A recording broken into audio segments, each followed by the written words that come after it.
story appears ordinary till you see the core side of it. And what you're looking for is the story behind the news. We bring it to you from Lagos, the commercial capital of Nigeria. Giving you all sides and political stories round the clock. Every detail from the start line to the final whistle. CoreTV News, expanding your view.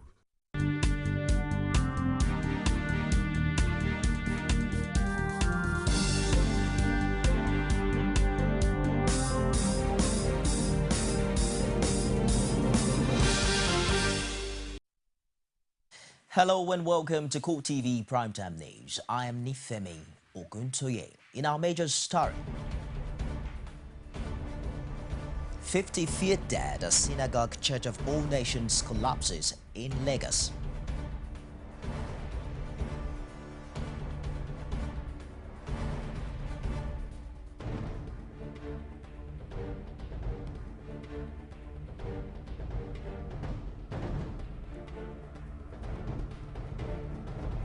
Also in this program, Nigerian troops repels an attack launched by about 100 Boko Haram insurgents on Kudunga near Maiduguri in Borno State.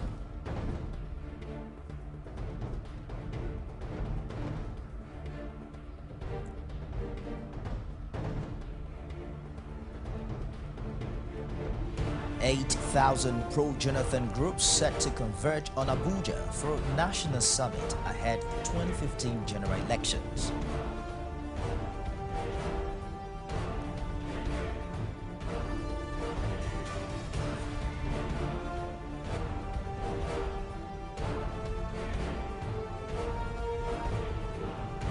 And outside Nigeria, South African judge pronounces Paralympian Oscar Pistorius guilty of culpable homicide.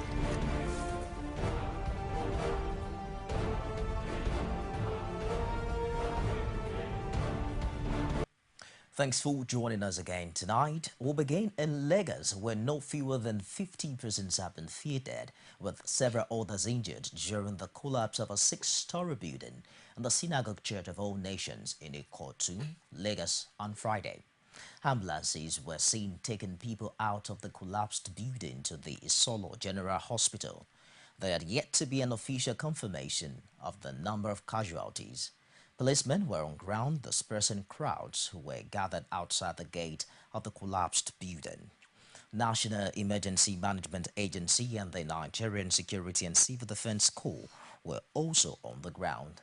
The same officials were, however, denied access into the premises of the church, while journalists were also chased away from the scene. People who attempted to take pictures of the scene were harassed by members of the church.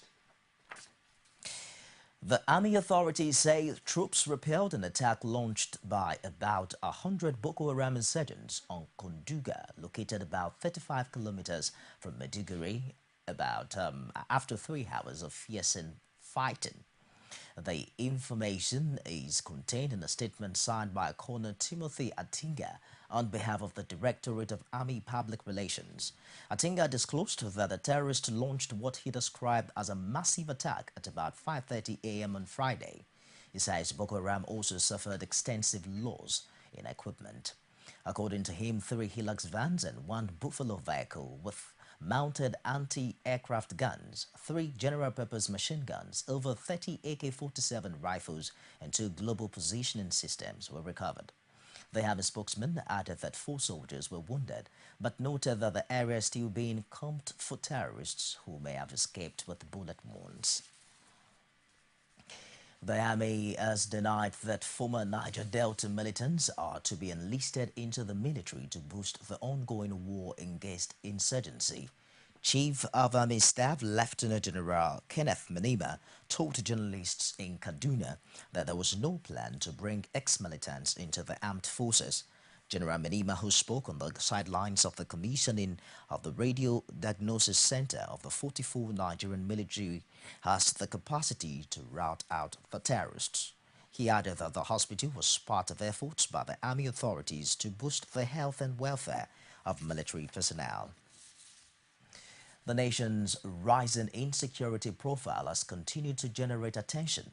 Minority Leader in the House of Representatives Femi Gbajabiamila, who spoke on the sideline of the town hall meeting of the Lagos Central Senatorial District, faulted accusations in some quarters that the criticisms of the PDP-led federal government on the activities of Boko Haram by the opposition All Progressives Congress has a political undertone. We're in an election year. There will always be brickbats back and forth between contending parties. But on the matter of security, it's not APC that is attacking PDP. It's actually the whole of Nigeria. Civil society says the same thing.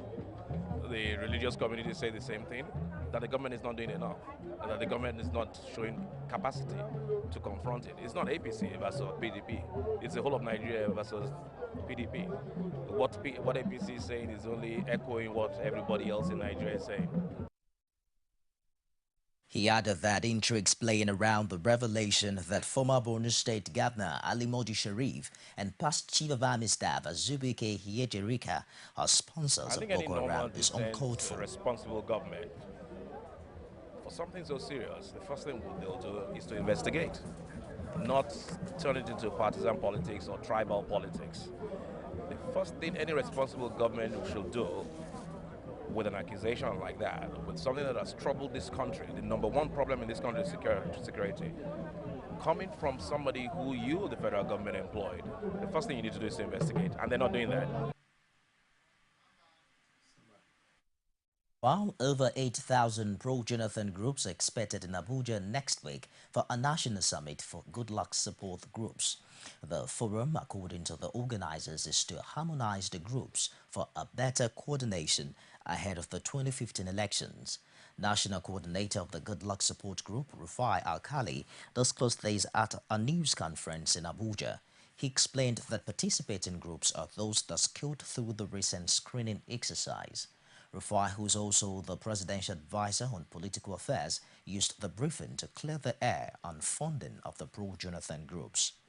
We have set up another committee to go and also do content analysis of all the information we have been able to gather from the screening exercise. It's on the basis of this content analysis, which is not mere academic exercise, they will be able to know these groups, who they are, what they are, where they are coming from, and whether they are regional groups, they are state groups, local groups, national groups, gender-related, campaign-related, whatever. You have to know the color because democracy is developing, is expanding. So it's only fair anybody who approaches us and wishes to give us support in whatever form, we must be able to relate with them at that level. In the meantime, the pro-Jonathan group behind the Bring Back Good Luck 2015 campaign slogan is still using the hashtag for its advocacy.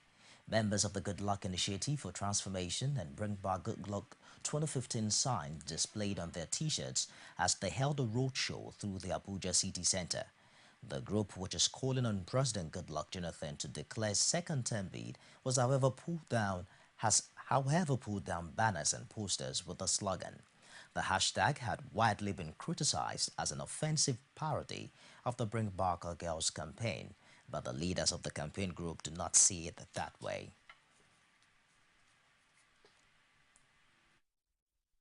The hashtag is something synonymous to people, what people feel should come, what is lost should come back. And the hashtag in reality has different connotations. It is not synonymous to pain, anger, peace, or joy. The hashtag equally, if you look at it, is a Nigerian sign on Naira. So we might be saying a different thing. We might be saying Nigerians come bringing good luck 2015. Away from there to Osun State, where the bid by the All Progressives Congress there for the tribunal sitting in Osogbo to set aside earlier leave granted to the PDP to inspect election materials used in the August 9 governorship election has failed. Tribunal Chairman Sulaiman Ambrusa ruled on the application on Friday. Rashid was there and filed in this report. As the tribunal sitting in Osogbo reserved ruling on the application of the All Progressives Congress to stop the PDP from inspecting election materials based on defective application, the Justice Sulaiman Ambrusa led panel averred that the application of the PDP was in order. That they should set aside the order permitting PDP to inspect was not granted by the tribunal. the tribunal disagreed with us, and that is actually the position of the tribunal on that issue. The other party has no business inspecting those documents, and what they are doing is to frustrate this process, because we have complained in order to maintain this petition. There is the need for us to inspect all the documents that were used during the election. The PDP was quick to bring another supporting application to court over failed attempts to serve Governor Raouf Aregbesola petition as ordered on Thursday by the tribunal. The party accused the governor of failure to honor earlier court order. The security agents manning the gate of the first respondent, who is the governor, refused, and in order to avoid conflict, this honorable tribunal should order that this copy of the petition should be pasted at the notice board of the tribunal, and they should deem it as a service in this respect. Attorney General called one of the counsel on the other side and said, bring these documents. I have the authority of the governor to collect them so that we don't make any unnecessary issue out of this matter. So bring the documents, and they refused. They said they will come to court today. So they are the one wasting their own time. Counsels to the two parties are again optimistic of victory at the tribunal. We are prepared to prosecute our case, to maintain this petition, but they are not prepared. They are dancing around to ensure that we didn't get to what we are looking for. A petition that is doomed to fail. So why don't you let us quickly bury it, as soon as possible? So because it's dead on arrival. So, but well, they don't want it to die early, an untimely death. So, or a timely death rather. So it's on that note that we're saying that, well, the two others, whichever, we are going to obey the two. Meanwhile, the case brought against one Victor Aladegolu, who was arrested for allegedly impersonating state security officials on the 9th of August, was stalled today at the State High Court in Osogbo. The 12th edition of the Lagos Central Senatorial District Town Hall meeting centered on accountability as the true attribute of a good leader. Senator Oluremi Tinubu used the occasion to reel out activities of the upper chamber since the last town hall meeting in June. Abulamu Adekunle completes the story. It was a show of stewardship as described by many who attended the town hall meeting hosted by Oluremi Tinubu. She spoke about plenary activities of the Senate, which includes bills passed, motions, investigative reports, oversight functions, which include education and women affairs, and constituency projects.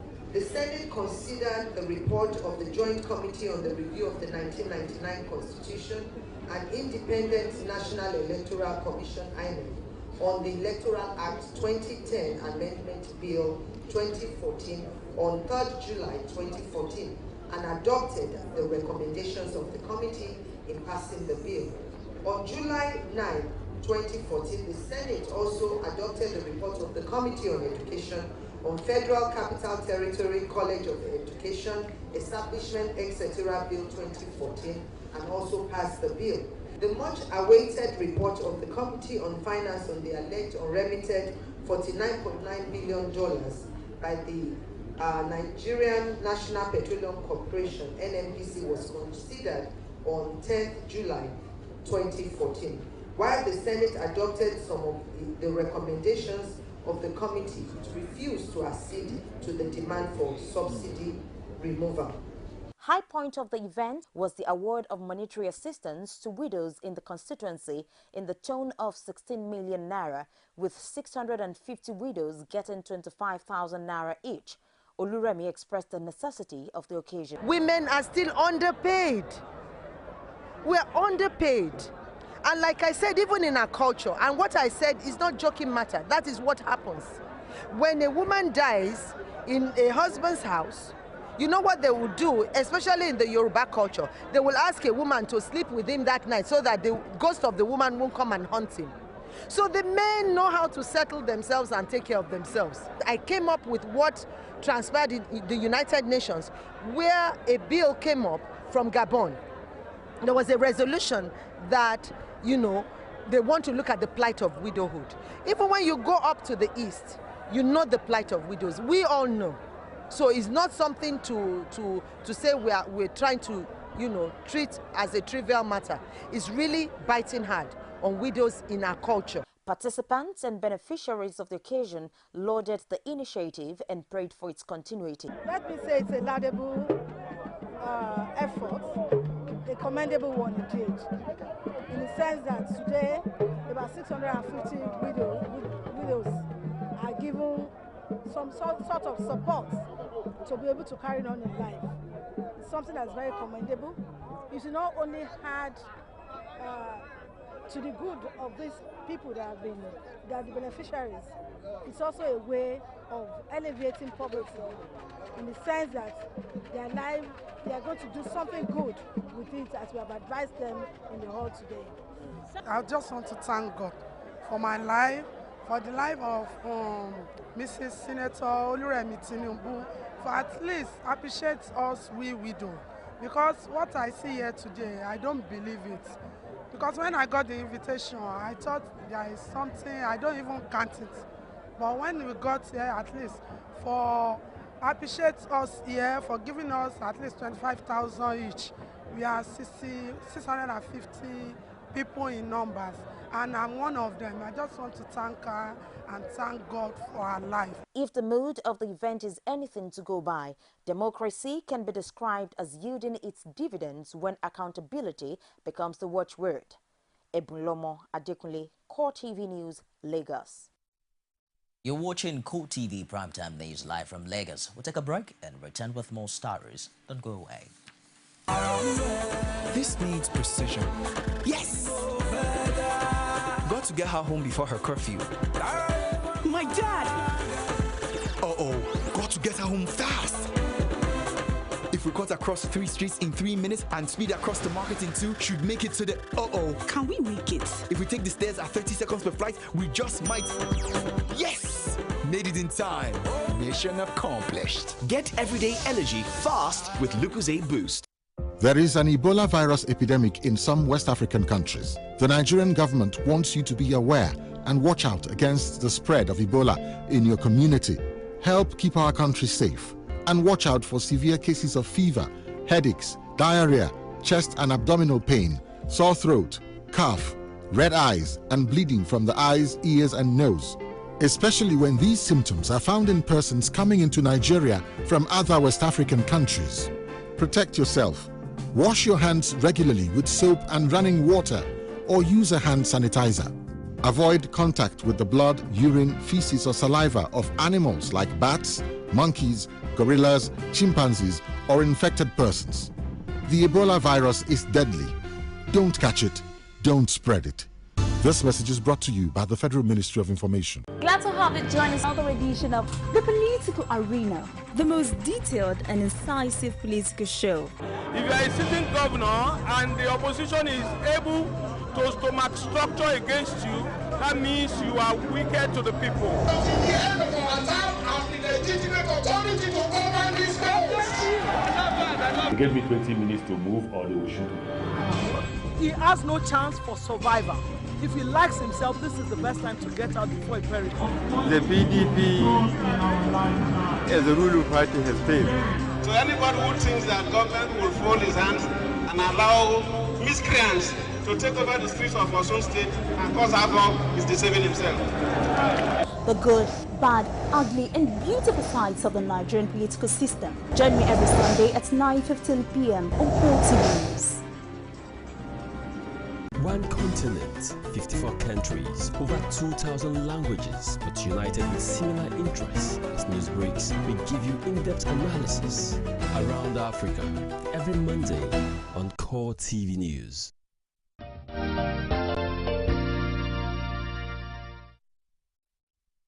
Back. The presidency wants Fulani Katureras to embrace Western education. It also urged them to avoid conflict with their host communities in the run-up to the 2015 elections. Presidential advisor and political affairs Rufai Al-Khali gave this advice while receiving the leadership of education is the foundation of civilization.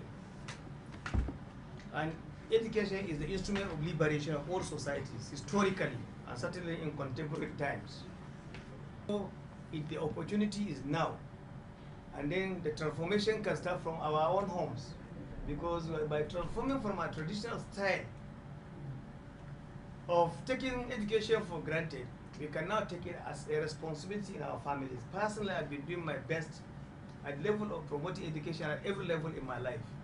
Maybe I'll have opportunity to say it one day, what I've been doing, apart from what is the formal thing that you see outside. Therefore, my understanding is that there must have been a breakdown of communication between the two otherwise brothers, the farmer and the cattle rearer, because these are virtually two sides of the same coin. A lot of people do not understand that there are many people who are not Fulanis but they have cattle today. Probably more than some of the Fulanis. And there are many Fulanis who do not have cattle. So the perception that every Fulani man is a cattle rearer, I don't think is correct. That is my understanding of it. I have instances where we have leading cattle owners in northern Nigeria who are not Fulanis at all. But no matter, under normal circumstances, there should be closer collaboration between the cattle rearer and the farmer, because there are a lot of benefit the farmer gains by working with the cattle rearer, and there are a lot of benefit the cattle rearer will gain from the farmer. I think we have to re-establish that relationship very quickly. The inability of the Nigerian authorities to settle pension arrears of many retirees in Nigeria has continued to reverberate across the country. Speaking on our flagship current affairs program, Core Digest, a public affairs analyst Olabode Oseni attributed the current travails of pensioners in the country to bad leadership across board. We are the best in everything in Harvard. We are the best in everything in England, in Germany, in America, in places. And these people are using us to do their own good business. And we are here generating what? Rubbish. So the system we put in place, and why is that system not working, if you want to know, is because there's one pillar, couple of pillars. And I've said it, all the programs have appeared. You know what that pillars are? Rule of law. It is rule of law. You can trace it, and what is the cause of this cancer? Some cancer you cannot trace, you don't know how it started. But there are many cancers that at least research has shown that they know exactly that this is the cause. The cause of bad governance anywhere in the whole world is rule of law. The most nastiest set of human beings are available in other countries. I don't want to say white, black, or yellow. But as nasty as they are contained. They are contained. They cannot misbehave. They cannot afford to steal your money. They cannot afford to take your right. They cannot afford to make sure there's water's not running. There's no light. We'll take another break now, and Sabina Zoko will be back with the business news. Don't go away. You can now watch CoreTV News live from anywhere in the world on our website, www.coretvnews.com. Click on Live TV on our website and watch us live. And welcome to CoreTV Primetime News. To follow us on Twitter, click on Twitter icon on our website. On Facebook, click on the Facebook and YouTube to see all our previous news production. You can also watch us live on YouTube. Click CoreTV, leave a space, then News. CoreTV News, a 24-hour news station. From time immemorial, women have birthed life, shaped character, and by extension, influenced the society. Moremi of Ife, Emotan of Benin, Queen Aminat of Zaria, all women of influence and power. Whether it's before election, after election. How ironical. Women being so powerful, yet have few grounds in decision making. They see you as weak, and I see you as a wife to a man. We are talking women in politics. A woman will be bold enough to stand up and say, I want to become president of Nigeria. Only on CoreTV News. There is an Ebola virus epidemic in some West African countries. The Nigerian government wants you to be aware and watch out against the spread of Ebola in your community. Help keep our country safe and watch out for severe cases of fever, headaches, diarrhea, chest and abdominal pain, sore throat, cough, red eyes, and bleeding from the eyes, ears, and nose, especially when these symptoms are found in persons coming into Nigeria from other West African countries. Protect yourself. Wash your hands regularly with soap and running water. or use a hand sanitizer. Avoid contact with the blood, urine, feces or saliva of animals like bats, monkeys, gorillas, chimpanzees or infected persons. The Ebola virus is deadly. Don't catch it, don't spread it. This message is brought to you by the Federal Ministry of Information.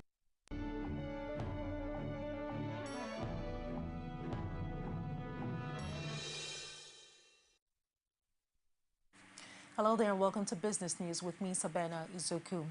Asset Management Company of Nigeria, AMCOM, has selected HBCL Investment Services Limited, a private commercial bank, as a successful bidder to buy nationalized Lender Enterprise Bank.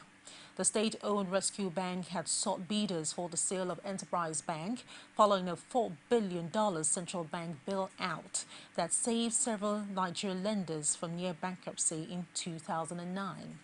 Although AMCOM did not give details of the agreed price of the sale, it said Fidelity Bank had been chosen as the reserve bidder in the event the first choice.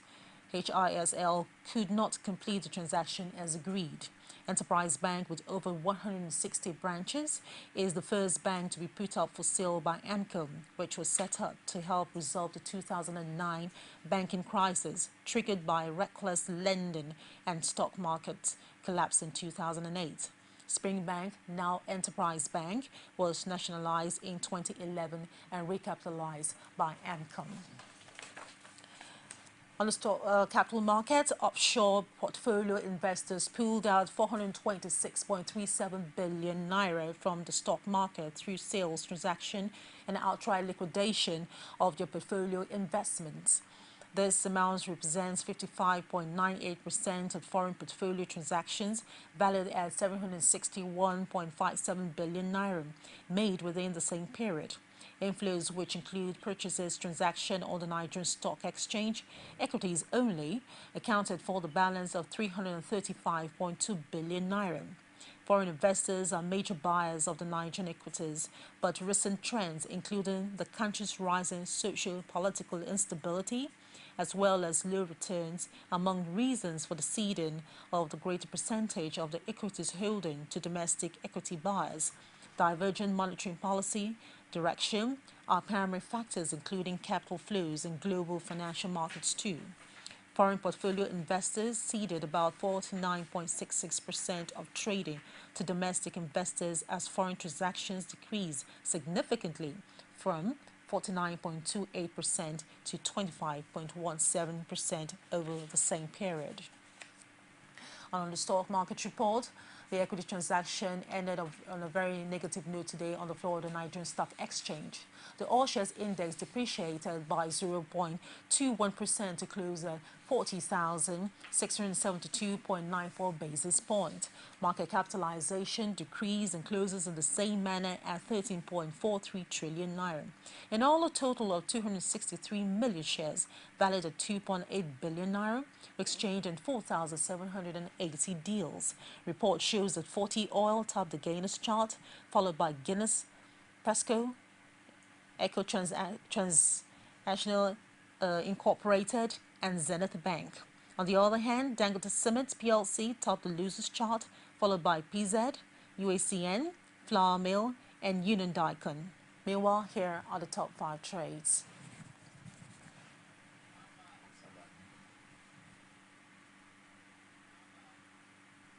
And that's it on Business News. Nifemi Oguntoye will be back with the rest of the news. Please stay with us. You can now watch CoreTV News live from anywhere in the world on our website, www.coretvnews.com. Click on Live TV on our website and watch us live. And welcome to CoreTV Primetime Days. To follow us on Twitter, click on Twitter icon on our website. On Facebook, click on the Facebook and YouTube to see all our previous news production. You can also watch us live on YouTube. Click CoreTV, leave a space, then News. CoreTV News, a 24-hour news station. Nigerians continue to Tonight, the city of Lagos went and dug one as all level routes to you on Be the first to know. CoreTV News. From the north, south, east, west, and around Africa, we break the news. One Nigeria. Now you can catch all the actions live as the news breaks. We are CoreTV News. Welcome to CoreTV News. 24-hour news station. Welcome you to From the Ivory Tower and happenings around the country. Varsity teachers get to air their views. Students are actually not left out. We bring you intellectual ends from the events happening around you. It is dedicated to educating the populace with a spice of entertainment. From the Ivory Tower, Tuesdays, only on CoreTV News. Our style, that's what he delivered. Here's that ball storming. Now he takes Puyol with a flying lead. Go taking them out the lead and really.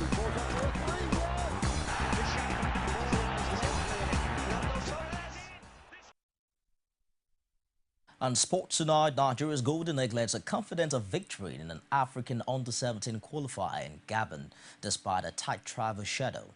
The Eaglets have had to travel by road to Cotonou in neighboring Benin Republic on Friday before boarding a flight to Libreville. Saturday's kickoff in Libreville is fixed for 3:30 p.m. local time, same with Nigeria. A squad of 18 players and officials, including Coach Siji Lagunju, Chief Technical Officer at the Nigeria Football Federation, rode on bus in the early hours of Friday to neighboring Cotonou to connect a flight to Libreville, since there were no direct connections between Nigeria and Gabon due to the Ebola virus disease restrictions. Accompanying officials informed in getting to Cotonou that the players are in good spirit despite a tight traveling arrangement occasioned by late issuance of visa by the Gabonese embassy in Abuja following an intervention by the Confederation of African Football. Meanwhile, the Ghana Football Association has confirmed the departure of coach Kwesi Appiah. Go Ghana revealed on Thursday that the 54-year-old was on the brink of leaving his job following the Black Stars' woeful World Cup campaign, and the news was confirmed later on Friday. Appiah is set to be replaced by his former boss, Milavon Rejavac, whose previous stint in charge ended in 2010. Appiah led the four-time African champions to their worst-ever World Cup campaign in Brazil, when the Black Stars picked up just a point from 3 group games. There were also reports of off-field disharmony, which culminated in midfielders Kevin Prince-Boateng and Solomon Montari being sent home. And outside Africa, Chelsea striker Diego Costa has been named the Premier League's Player of the Month of August. The Brazilian-born Spain striker lifts the award in his first month in English football, having moved to Stamford Bridge from Atletico Madrid this summer. Costa, 25, scored 4 goals in 3 matches at the start of the English campaign, including individual strikes against Burnley and Leicester City, and a double against Everton in a 6-3 victory. The striker was criticised by Everton boss Roberto Martinez following the game at Goodison Park on August 30 for shouting at Seamus Coleman after the Irish right-back had scored an own goal. A bit of competition from Chelsea teammates as Fabregas, Swansea City duo Nathan Dyer and Gylfi Sigurdsson, and Aston Villa's Andrea Wayman. But Swansea was successful in the managers category, with Gary Monk named Manager of the Month after guiding the Welsh side to 3 wins from 3 games.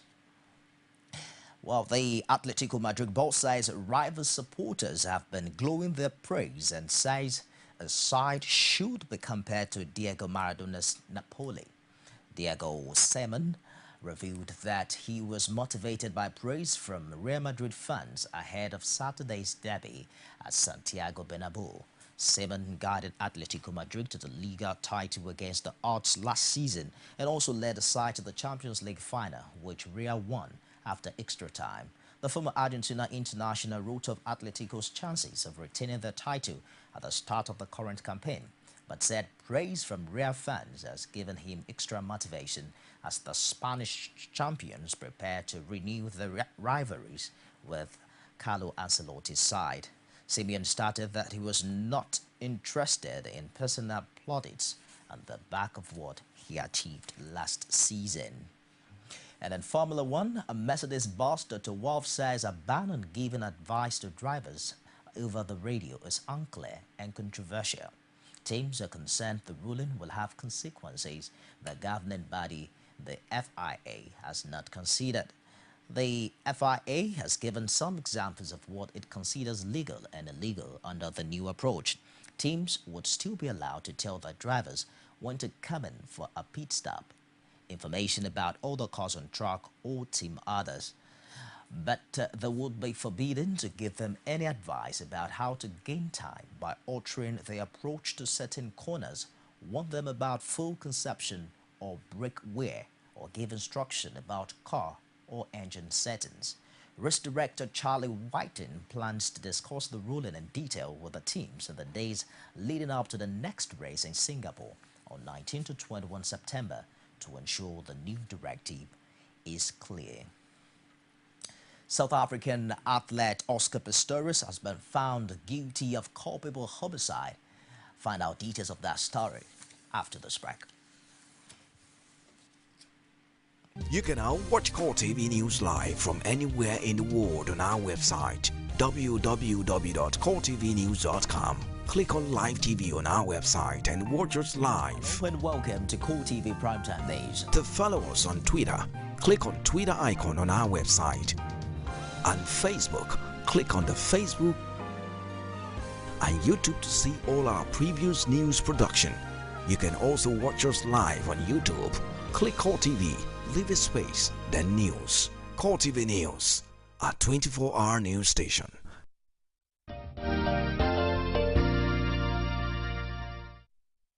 South African athlete Oscar Pistorius has been found guilty of culpable homicide after the judge found he killed his girlfriend by mistake. Judge Thokozile Masipa says the athlete had acted negligently when he fired shots through a toilet door, but in the belief that there was an intruder. She stated further that the state had failed to prove the intention to kill River Stinkham. The judge allowed Pistorius to remain on bail ahead of sentencing, which is to take place on 13th of next month. The victim's parents, June and Barry Stinkham, condemned the verdict, saying it was not justice for River. However, Arnold Pistorius, the athlete's uncle, says the family was deeply grateful to the judge for finding him not guilty of murder and that a big burden had been lifted. South Africa's prosecuting authority reviewed it was disappointed. Pistorius was not convicted of murder, but said it would wait until after sentencing to decide whether to appeal. The verdict leaves the disgraced sprinter facing up to 15 years in jail, although the judge could suspend the sentence or only impose a fine. The athlete was also found guilty on a charge of negligently handling a firearm that went off in a restaurant. Oscar Pistorius was a picture of composure as the judge announced he was guilty of culpable homicide, a lesser count of murder in South Africa. The U.S. government has imposed new sanctions on major Russian banks, defense and energy firms over Russia's support for separatists in Ukraine. The U.S. penalties came hours after the EU strengthened its economic sanctions against Russia. U.S. citizens are now prohibited from providing loans of longer than 30 days to Sberbank, Russia's biggest bank. The sanctions will also affect Rostec, a major technology and defense firm, and technology for Russia's oil industry. The sanctions came despite a fragile ceasefire between Ukraine and pro-Russian separatists who have made big recent gains in eastern Ukraine. The truce has been holding despite ongoing sporadic shooting.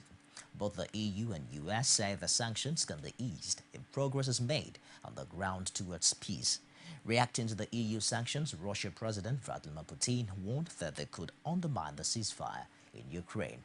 Russian Foreign Minister Sergei Lavrov says Moscow would react in a calm and appropriate way, first and foremost proceeding from the need to defend its interests. And that's been the show tonight. On behalf of the entire news crew, I am Nifemi Oguntoye, wishing you a pleasant night rest.